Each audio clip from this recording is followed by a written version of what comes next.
আব্দুল গাফফার ভাইয়ের সাথে অনেকের হয়তো মিল নেই, খোঁজ খবর নিয়ে দেখবেন, কাছে যে দেখবেন বিষয়টা কিছু না, শুধু তালাতালির কারণে সম্পর্ক দূরত্ব হয়ে গেছে। তালাতালি করা কত বড় মারাত্মক অপরাধ। আল্লাহর নবী বলেন যে এলাকায় মানুষ তালাতালি করে ওই এলাকার মানুষের দোয়া কবুল আল্লাহ বন্ধ করে দেয়। আমরা এত বিপদে পড়ার পরে দোয়া করলে কবুল হচ্ছে না, আমার মনে হয় তালাতালি করা কোন লোক এলাকায় আছে না? নেই। এটা মেয়েদের ভেতরে বসে এক জায়গায় বসলে শুধু আসতে বলে। আমি একটা হাদিস বলছি, এবার শোনেন, তিরমিজি শরীফের হাদিস। আল্লাহর নবী বলেন কিয়ামতের দিন আল্লাহ 5 প্রকার মানুষের দিকে ফিরে তাকাবেন না। আপনি কি লক্ষ্য করলেন কি বললাম? কিয়ামতের দিন 5 প্রকার মানুষের দিকে আল্লাহ ফিরেও তাকাবেন না। তার 1 নম্বরে যারা তালাতালি করে দুনিয়ায়।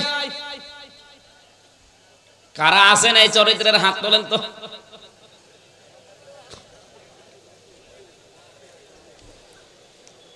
এই খেয়াল করেন, মুসা আলাইহিস সালামের জামানায় অনেকদিন বৃষ্টি বন্ধ ছিল। হযরতে মুসা উম্মতগুলোকে নিয়ে চাটিয়াল ময়দানে গেলেন। নামাজ পড়ার পরে দোয়া করলেন, আল্লাহ তুমি আমাদেরকে বৃষ্টি দাও। 3বার মোনাজাত করার পরে বৃষ্টি হয় না। মুসা নবী রাগী নবী ছিলেন, তিনি রেগে গেলেন। ডাক দিয়ে বলে, রব্বুল আলামিন, এগুলো নয় আমার উম্মত, আমার মায়া লাগে, কিন্তু তোমার তো বান্দা, তোমার মায়া লাগে না। আল্লাহ তাআলা বলেন, মুসা মায়া লাগে তো বৃষ্টি দাও না কেন? দেব না। তোমার বান্দা মায়া লাগে তুমি নিজে বললে, তারপরও বৃষ্টি দেবা না মানে বলছে দেব না, দেওয়াই লাগবে। আল্লাহ তাআলা বলেন, মুসা বৃষ্টি আমি দিতে পারি কিন্তু দেব না, কারণ যাদেরকে নিয়ে দোয়া করলে ওর ভেতরে নামিমা তালাতালি করা একজন মানুষ আছে, ওরে যতক্ষণ বের করে না দিবা ততক্ষণ দোয়া কবুল হবে না। হযরতে মুসা ডাক দিয়ে বলে, রব্বুল আলামিন, তুমি শুধু ওই লোকটার নাম বলো, দেখো কি করে ওর ঘাট ধরে বের করে দেব। আল্লাহ তাআলা বলেন, না, আমি নিজেই নাম ধরে গীবত করতে নিষেধ করি, আর আজকে আমি নিজে নাম ধরে গীবত করব, হবে না। মুসা নবী বললেন, আল্লাহ আমি তো আর আলিমুম বিযাতিস সুদূর না, মানুষের মনের খবর আমি তো জানি না, সুতরাং এই মুহূর্তে যদি ওর নাম ধরে তোমারে বলি, এতগুলো মানুষের সামনে তুমি ওর ঘাড়ে ধাক্কা দিয়ে বের করে দিবা, অপমান হবে, আমি পারবো না। হযরতে মুসা বলে, আল্লাহ আমি তো জানি না মানুষের মনের খবর, আমি টের পাবো কি করে? আল্লাহ তাআলা বলেন, মুসা তোমাকে আমি কয়েকটা সিমটম বলি, তার ভেতরে 1 নম্বরে তুমি সবাইকে নিয়ে তাওবায়ে নাসুহা করো। মন থেকে যদি সবাই তওবা করে ওই লোকটাও তওবা করবে, আর যারা মন থেকে তওবা করে তাদেরকে আমি আল্লাহ বেগুনাহ ব্যক্তির মতো বানিয়ে দেই। সবাইকে নিয়ে তওবা করার পরে এবার মোনাজাত করলেন। মোনাজাত শেষ হতে দেরি, আমার আল্লাহ বৃষ্টি নাজিল করতে দেরি করলেন না। সুতরাং এখানে যদি কোনো তালাতালি করা, একের কথা অন্যের কাছে লাগানো, সম্পর্ক নষ্ট করা কোনো লোক থাকেন, আপনি চলে যান, নয়তো আজকের মাহফিল, আজকের মোনাজাত সব মাঠে মারা যাবে। চলে যান ভাই। দেখেন তো কেউ যাচ্ছে কিনা। যেটা যাবে বুঝবেন ওইটা ওই 2 নাম্বার না, এটা বাদ দেওয়া লাগবে। আমি হাসির খোরাকি দেইনি, এটা বাদ দেওয়ার দরকার আছে না? আপনাকে কিয়ামতের দিন আল্লাহ ঘুরেও দেখবে না যে আপনি আল্লাহর বান্দা ছিলেন না বান্দী ছিলেন, তাকাবেই না। কয় প্রকার মানুষ? 1 নম্বরে যারা এই তালাতালি করে, কিছু দেওয়ার পরে খোঁটা দেয়। 2 নম্বরে যারা অহংকার করে টাকনুর নিচে কাপড় পরিধান করে। বিজ্ঞান এখন তথ্য দিয়েছে 1500 বছর আগের এই হাদিসটা, মাস ফালা মিনাল কাবাইনি মিনাল ইজারি ফিন্নার। তোমার টাকনুর নিচে লুঙ্গি পায়জামা প্যান্ট দ্বারা যেগুলো ঢাকা থাকবে ওইটা জাহান্নামে না চলে জান্নাতে আসবে না। কেন বললেন? নবীজির এই কথাকে বিজ্ঞান পরীক্ষা করে দেখেছে, মানুষের এই টাকনুর নিচে যে ছোট্ট একটা রগ আছে ওটা খুব মোলায়েম, ওটা যদি বারবার, এটা মেয়েদের পুরুষের কিন্তু আবার আলাদা, পুরুষের ক্ষেত্রে এই জায়গাটা আলো বাতাস লাগা দরকার। এই যে রগটা যদি বারবার আপনার লুঙ্গি প্যান্ট পায়জামা দ্বারা বারবার ওখানে ঘর্ষণ লাগে, তাহলে প্যারালাইসিস হওয়ার অথবা ক্যান্সার হওয়ার সম্ভাবনা আছে। বিজ্ঞান এই ছোট্ট হাদিস গবেষণা করে অনেকে আজ মুসলমান হয়ে গেছে। আশা করছি আপনি এই হাদিসটা আমল করবেন, শুধু নামাজের সময় না, সব সময় না, নামাজের সময়।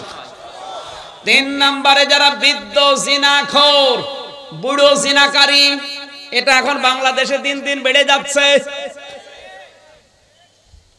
যুবক মানুষ নাকি খেপে গেলে তারে ঠেকানো যায় হাদিস কোরআন বলে, আর বুড়ো মানুষ খেপলে নাকি ওরা বাঁশ মেরেও ঠেকানো যায় না।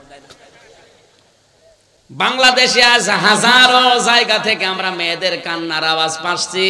যাদের রুম থেকে কান্নার আওয়াজ আসে যুবক মানুষ না, দেখবেন বুড়ো মানুষ। আসতে বলেন। আজকে দিনাজপুরের ডিসির নাম বেরিয়েছে, জামালপুরের ডিসির কথা নয়, বাদই দিলাম। এগুলো কি যুবক না বুড়ো? আসতে বলেন। এই জন্য আমার যতটুকু ধারণা, আমার যতটুকু মনে হয়, এই দেশে যাদের সম্পদ আছে, ধনী মানুষ, ওর একটা বিয়ে করলে হবে না, ওর কমপক্ষে 3-4টা বিয়ে করা লাগবে, তাও হবে না। না, এদেশে যদিও সামাজিক অবস্থা এটা নেই, একটার বেশি 2টা বিয়ে করলে মানুষ উল্টা চোখে দেখে। কথা বলেন না কেন? আব্দুল গাফফার সাহেবকে আল্লাহ যা দিয়েছে, যে সম্পদ, যে ক্ষমতা, যে প্রভাব প্রতিপত্তি, একটা বিয়ের পরে যদি 2টা বিয়ে করে, আমরা অনেকেই মনে করব নষ্ট হয়ে গেছে। ওনার দ্বারা এখন কিন্তু একটা না, আমার মনে হয় একটা বউ থাকে ঢাকায় আর একটা নজিপুরে থাকা দরকার। এ কথা বলছেন না?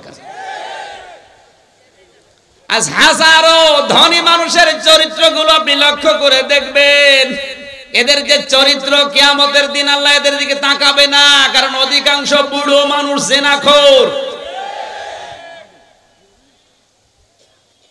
4 নম্বরে অহংকারী ফকির। ফকির আবার অহংকারী হয়? আছে। ফকির অহংকারী বলতে এখানে কি বুঝলেন হাদিস? এই ফকির মানে যারা ভিক্ষা করে, এই ফকির না। এই ফকির হচ্ছে পৃথিবীর সব বান্দা বান্দি আমার আল্লাহর কাছে ফকির।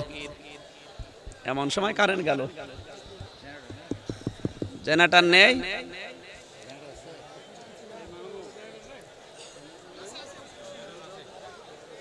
এত দেরি হলে তো সম্ভব না, ওখানে একদম বসে থাকেন। আমাদের বিদ্যুৎ অফিসের এরকম ইনফরমেশন ছিল না। ইলাহা ইল্লাল্লাহ সুবহানাল্লাহ আলহামদুলিল্লাহ লা ইলাহা ইল্লাল্লাহ সুবহানাল্লাহ আলহামদুলিল্লাহ লা ইলাহা ইল্লাল্লাহ লা ইলাহা ইল্লাল্লাহ মুহাম্মাদুর রাসূলুল্লাহ। আমার ভাইরা, আল্লাহ রাব্বুল আলামিনের তুলনায় আমরা যারা পৃথিবীতে আছি, আল্লাহ বর্ণনা দিয়েছেন আল্লাহুল গনিয়্যু ওয়া আনতুমুল ফুকারা। হে পৃথিবীর মানুষেরা, আমি আল্লাহ শুধুমাত্র ধনী, তোরা সব ফকির। আল্লাহর তুলনায় আমরা কি? আরো জোরে। শুধু ফকির না, ফকিরের ঘরের ফকির। ফকির না আমরা? এই জন্য ফকির যারা আমরা, আমাদের অহংকার সাজে না। কি হনু রে, হনুমান হয়ে গেছে। অহংকার যাদের ভেতরে পয়দা হয়, এটা দূর করা লাগবে, নয়তো কিয়ামতে আপনি আল্লাহর নজর পাবেন না। শেষ নম্বরে আল্লাহর নবী বলেন, কিয়ামতের ময়দানে ওই মানুষগুলোর দিকে আমার আল্লাহ তাকাবে না যারা, এটার বলার দরকার নেই, পৃথিবীতে যারা মিথ্যাবাদী প্রেসিডেন্ট, মিথ্যাবাদী যারা প্রধানমন্ত্রী, এদের দিকে আল্লাহ কিয়ামতের দিন তাকাবে না। এটা এই দেশে নেই, যে দেশে আছে ওই দেশে গেলে আমি বলবো। সুতরাং এই 5 প্রকার মানুষের নাম আমি হাদিসের ভেতরে পেয়েছি, তিরমিজি শরীফের হাদিস। আমরা জানা এর ভেতরে পড়ে না যাই, জোরে বলেন আমিন। আমার বন্ধুরা, তালাতালি করা লোক যারা আছেন চরিত্র পাল্টান। এটা আবু লাহাবের স্ত্রী উম্মে জামিলের চরিত্র। এটা মেয়েদের ভেতরে যেহেতু বেশি সম্মানিতা মা বোনেরা, নবীজি মেরাজের রাত্রে জাহান্নামে মেয়েদেরকে বেশি দেখেছেন 2টা কারণে। 1 নম্বরে মেয়েরা বিনা কারণে স্বামীর হুকুম ছাড়া এক বাড়ি থেকে আরেক বাড়ি সে গল্প করে। সে গল্প কোরআন হাদিসের না, শুধু তালাতালি আর স্বামীর বদনাম। এরকম বউ আছে কার হাত বলেন তো? আলহামদুলিল্লাহ, এলাকায় এরকম মহিলা নেই। আবু লাহাবের কথা বলছিলাম। বিশ্বনবী মুহাম্মদ রাসূলুল্লাহর পেছনে এত বেশি লেগে থাকার কারণে আল্লাহ পাক তার নামে সরাসরি সূরা নাজিল করেছেন। কথা বলেন ঠিক কিনা? তার চাইতেও ভয়ঙ্কর তো কাফের ছিল, কিন্তু তাদের নামে তো আল্লাহ সূরা দেয়নি। যেমন আবু জেহেল, উতবা, শাইবা, মুগীরা, তাদের নামে কিন্তু আয়াত আছে, সূরা নেই। ওয়ালিদ ইবনে মুগীরার নামে একটা আয়াত আল্লাহ দিয়েছেন, সূরা কলমের 13 নম্বর আয়াত, উতুল্লিম বাদা যালিকা সানিম। এতটুকুই শেষ। কিন্তু এই লোকটার নামে সরাসরি আমার আল্লাহ কোরআনে কারিমে আয়াত দিয়েছেন, সূরা পর্যন্ত নাযিল করলেন। আবু জেহেলের নামে একটা আয়াত আছে মাত্র সূরা আলাকে, কিন্তু আয়াত সূরা নেই। আর এই লোকটার নামে আয়াত না সূরা? বলেন, এত বড় একটা সূরা আল্লাহ তার নাম দিয়ে, তার স্ত্রীর নাম দিয়ে নাযিল করলেন। তার মানে আল্লাহর কাছে আবু জেহেলের চাইতে আবু লাহাব আরো ঘৃণিত, নিকৃষ্ট। বলেন, অথচ এই লোকটা মারা যাওয়ার পর প্রত্যেক সোমবারের দিন শুধু এই 2টা আঙ্গুল, এই শাহাদত আঙ্গুল আর এই পাশেরটা মুখের ভেতরে নিয়ে যে চশা মারে, ওর ভেতরে শরবত আমার আল্লাহ জারি করে দেয়। তাফসীরের কিতাবে দেখলাম কেন এত বড় অপরাধীকে আমার আল্লাহ এই শান্তি কেন দেয়। আল্লাহর নবী যেদিন জন্মগ্রহণ করে, বিশ্ব নবীর এই জন্মের কথা আবু লাহাবের এক দাসী, বাড়ির কাজের মেয়ে, এই মেয়েটি যে ডাক দিয়ে বলে, মালিক আমি জানি আপনার হুকুম ছাড়া বাইরে যাওয়া নিষেধ, কিন্তু আজকে আপনাকে আমি এমন একটা সংবাদ দেওয়ার জন্য এসেছি যেটা না দিয়ে আমি আর স্থির থাকতে পারলাম না। আপনার মরা ভাই আব্দুল্লাহর একটা এতিম সন্তান দুনিয়ায় এসেছে, আকাশের চাঁদের চাইতেও সুন্দর। আপনার ভাই থাকলে অনেক খুশি হতো। আবু লাহাব ওই দিন ডাক দিয়ে বলেছে, আমার ভাই থাকলে আনন্দ তো অনেক বেশি হতো। আমার ভাই যখন নেই, আমার মরা ভাই আব্দুল্লাহর এতিম সন্তানের সুসংবাদ যখন দিলে, তোমার আজ খালি হাতে ফেরত দিতে পারি না। আজকে তোকে আমি একটা পুরস্কার দিলাম, এই 2টা আঙ্গুল দিয়ে বলেছিল তোরে আমি আজাদ করে দিলাম, মুক্ত করে দিলাম। আল্লাহ পাকের কাছে এই বিষয়টা এত পছন্দনীয়, কারণ এই কথাটা করেছে, এই কাজটা করেছে ও নবীর পক্ষে। কার পক্ষে বলেন? এত বড় কাট্টা কাফের নবীর পক্ষে অবস্থান নেওয়ার কারণে এই যে 2 আঙ্গুল নিয়ে, এই জন্য কিয়ামত পর্যন্ত ওই 2টা আঙ্গুল শুধু সোমবারের দিন একটু চষা দেবে, সর্বদা আমার আল্লাহ জারি করে দেবে। বারবার এত ডিস্টার্ব হয় কেন? আমার বন্ধুরা, আমরা অনেকেই বালাগাল উলা বে কামালিহি পড়ে। আমার তো মনে হয় অনেক মুসলমান এটাকে দরুদ শরীফ মনে করে পড়ে, অথচ এটা দরুদ না, এটা কোরআনেরও আয়াত না, হাদিসেও নেই, এটা একটা কবিতা। এটা কি বলেন না কেন? আমি বিশ্বের যতগুলো দেশ এবার ঘুরেছি, আমি যতগুলো দেশে ঘুরলাম, সব দেশে কম বেশি এই বাক্যটা চলে, বালাগাল উলা বিকামালিহি কাশাফাত দুজা বিজামালিহি হাসনাত জামিউ খিসালিহি সাল্লু আলাইহি ওয়া আলিহি। তাও মানুষ এমনি এমনি পড়ে না, মহব্বত দিয়ে, ভালোবাসা দিয়ে, দরদ দিয়ে পড়ে। কেন?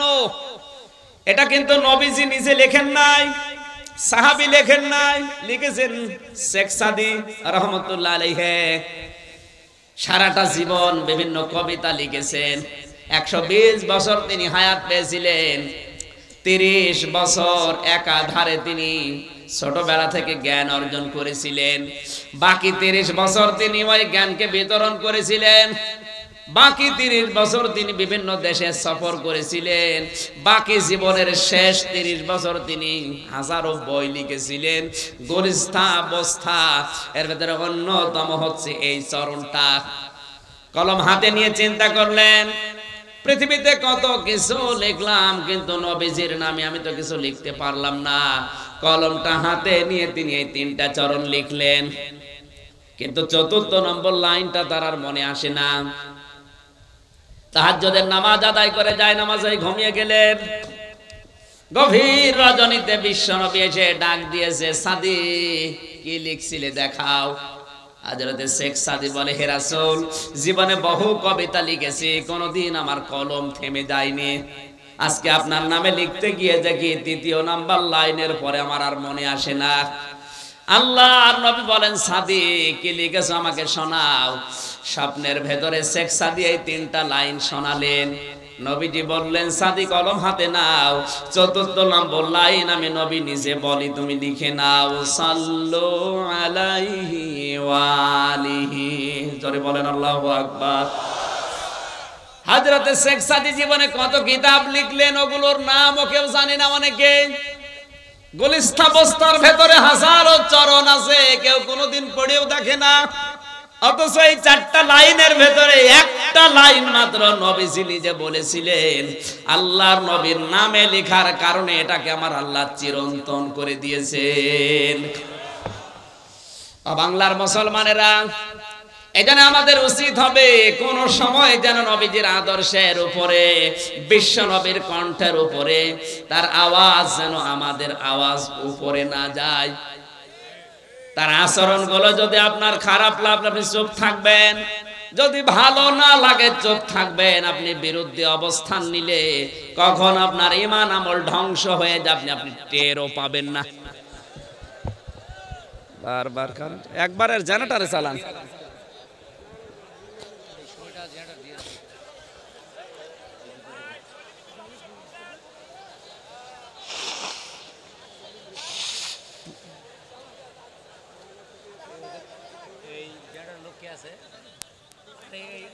অবশেষে সময়টা জেনারেটর অফ করে না। সুবহানাল্লাহ, আলহামদুলিল্লাহ, লা ইলাহা ইল্লাল্লাহ,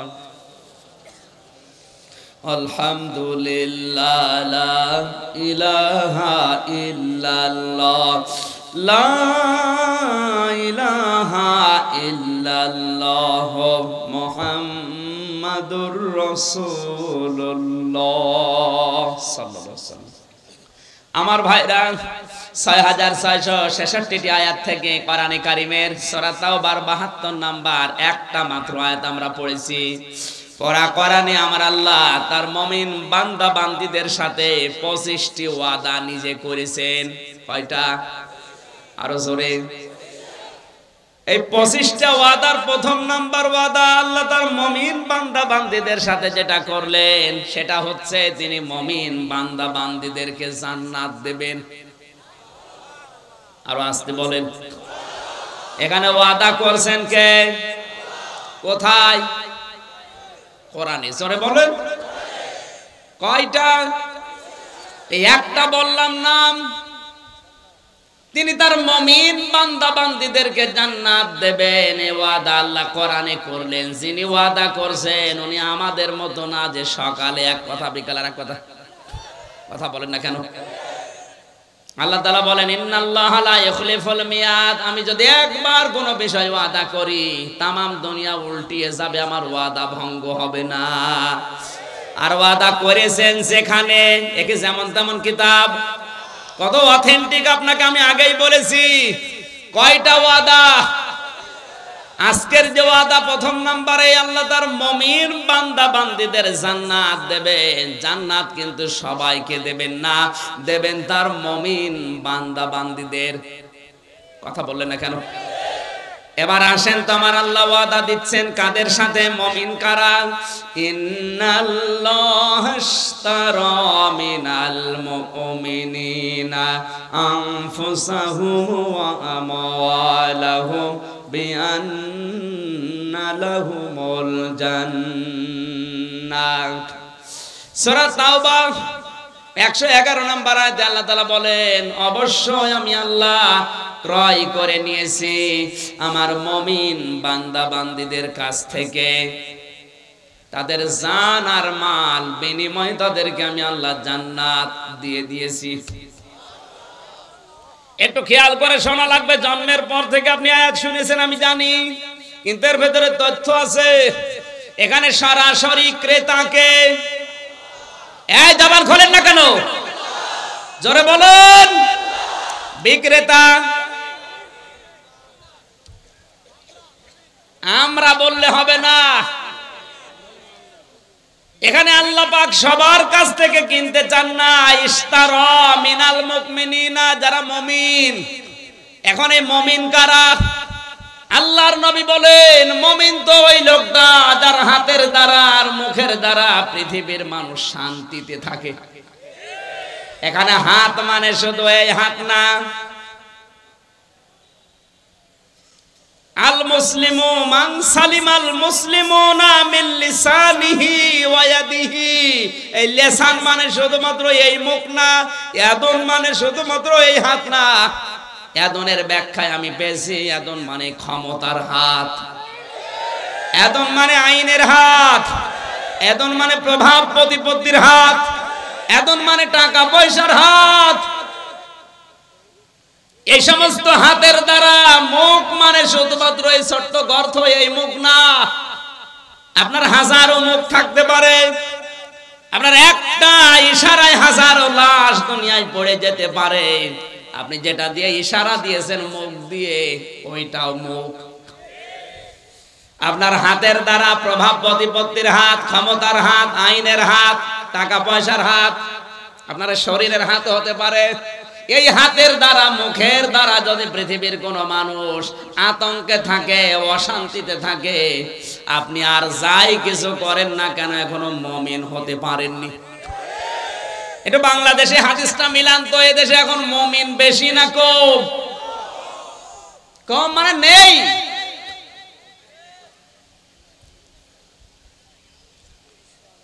আমরা মনে করি এই দেশে 96% মুসলমান, এরপরেও দেশে ইসলাম কায়েম হয় না কেন?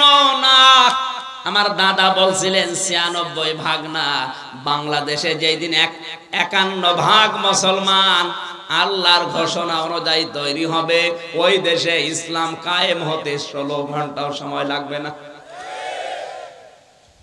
এক গরিব রিকশা চালক বহু কষ্ট করে 1 কেজি খাসির মাংস কিনে বাড়িতে নিয়ে স্ত্রীকে ডাক দিয়ে বলছে রান্না করো, আমি গোসল করে আসি। আর স্ত্রী রান্না করতে যে চিন্তা করছে দেখি কেমন লাগে, 1 পিস 2 পিস করে মুখে দিতে দিতেও ছাতা শেষ। চিন্তা করছে আমার স্বামী আসলে আমি বলবো কি। যখন গোসল করে এসেছে তখন খাবার দিয়েছে আলু, মূলা, বেগুন। ডাক দিয়ে বলে সেই গোশত বা মাংস কই? বলে আপনি জানেন না, আপনি গোসল করতে গেলেন, আমি সুন্দর করে রান্না করে ঢাকনা দিয়ে ঢেকে রেখে কলে পানি আনতে গেলাম, এসে দেখি মাংস আর নেই, ওই দুষ্টু বিড়াল সব খেয়ে ফেলেছে। লোকটা চিন্তা করে 1 কেজি মাংস, শুধু গোসল করতে গেলাম, রান্না কমপ্লিট, ঢাকনা দিয়ে ঢাকাও শেষ, কলে পানি আনতে গেছে কয় মিনিট লাগে, এর ভেতরে 1 কেজি মাংস বিড়াল খেয়ে ফেলেছে। পাশে তাকিয়ে দেখে ওই বিড়াল মিউ মিউ করছে, খপ করছে ভেতরে। দাড়ি পাল্লা এনে ওজন দিয়ে দেখে 1 কেজি। ডাক দিয়ে বলে বউ, এটা যদি বিড়াল হয় সে মাংস কই? আর এটা যদি মাংস হয় সে বিড়াল কই? কারণ এই বিড়াল যদি 1 কেজি মাংস খায় এর ওজন হবে 2 কেজি। কথা বলেন না কেন? 51 ভাগ মুসলমান যদি হযরত ইব্রাহিম নবীর আদর্শ নিয়ে তৈরি হয়, 96 ভাগ লাগবে না। আপনি মুমিন দাবি করলেই হবে না। অনেকেই মনে করে ছোটবেলায় আমার খাতনা করা আছে, আমি মুমিন না। মুমিনকে শুধু খাতনা করে দিলে যদি মানুষ মুসলমান হয়, তে ছাগল তো বড় মুসলমান। ছাগলের খাতনা করা নেই না, সম্ভব না। আল্লাহ তাআলা জাত তার কাছে কিনবেন, অত পাগল আমার আল্লাহ না। আল্লাহ কিনতে চায় শুধুমাত্র কারটা, আরো জোরে। সুতরাং আপনি যদি মুমিন না হয়ে মাদ্রাসা বানিয়ে দেন, আপনার মাদ্রাসা আল্লাহ নেবে না। কারণ আল্লাহ নিতে চাই মিনাল মুমিনিনা, মুমিনদের কাছে। আল্লাহর টাকা পয়সা দরকার না, আল্লাহর দরকার আপনার ইচ্ছাটা। এই কথা বলে না আমার ভাইরা, এখান থেকে আপনি শিক্ষা নেওয়া লাগবে। আল্লাহ তাআলা ইশতারা মিনাল মুনাফিকিনা দাইনি, ইশতারা মিনাল কাফিরিনা দাইনি, ইশতারা মিনাল মুশরিকিনা দাইনি। যে সে দিলে আমি নিয়ে নেব না। আল্লাহর যদি সম্পদের খুব বেশি দরকার হতো, তাহলে তো কারুনের সম্পদ আল্লাহ কিনে নিত। আপনি আর কয় টাকার মালিক হয়েছেন? কারুনের যে সম্পদ ছিল, কোরআনে কারিমে আল্লাহ একটু টাচ দিয়েছেন মাত্র। ইন্না কারুনা কানা মিন কওমি মূসা ফাবাগা আলাইহিম ওয়া আতাইনাহু মিনাল কুনুজি মা ইন্না মাফাতিহাহু লাতানু বিল উসবাতি উলিল কুওয়া। সূরা কসস 20 নম্বর পারা 13 নম্বর পৃষ্ঠা 12 নম্বর লাইন 10 নম্বর লাইনের 76 নম্বর আয়াতে আল্লাহ জানিয়েছেন, কারণ মুসা নবীর অবাধ্য ছিল, তাকে এত সম্পদের মালিক আমি আল্লাহ বানিয়েছিলাম। 70 জন যুবক মানুষ লাগতো তার শুধু চাবি বহন করতে। 70 জন যদি যুবক লাগে চাবি বহন করতে, তো তালা বহন করতে কতজন লাগবে? আর যদি তালা এত হয়, তো বাক্স কত ছিল? আল্লাহর সম্পদের দরকার হলে আপনার কথা আল্লাহ বলতো না কোরআনে, তাহলে কারণের নাম দিয়ে দিত। কথা বলেন না কেন? বাংলাদেশের দিকে যদি আল্লাহ আয়াতটা দিত, তাহলে কিছু মানুষের নাম আল্লাহ উল্লেখ করে দিত। মুসা বিন শমশেরের নাম বলতো, সালমান এফ রহমানের নাম বলতো, আকিজ কোম্পানির নাম বলতো। আপনি কয় টাকার মালিক, আপনাকে তারা 10 বার না 100 বার 1000 বার কিনতে পারে, বেচতে পারে। আমি আকিজ কোম্পানির আদ্দিন হাসপাতাল, যেটা আকিজের বড় ছেলে ডাক্তার মহিউদ্দিন, ঢাকা মগবাজারে আদ্দিনে আমি জমান নামাজ পড়াই মাসে 2 বার। আমি দেখেছি ওদেরকে আল্লাহ যে সম্পদ দিয়েছে। বাংলাদেশের ভেতরে এখন ওরা 3 নাম্বার ধনী। 10টা ধনী যদি থাকে পুরা দেশে, ওনারা আছে 3 নাম্বারে।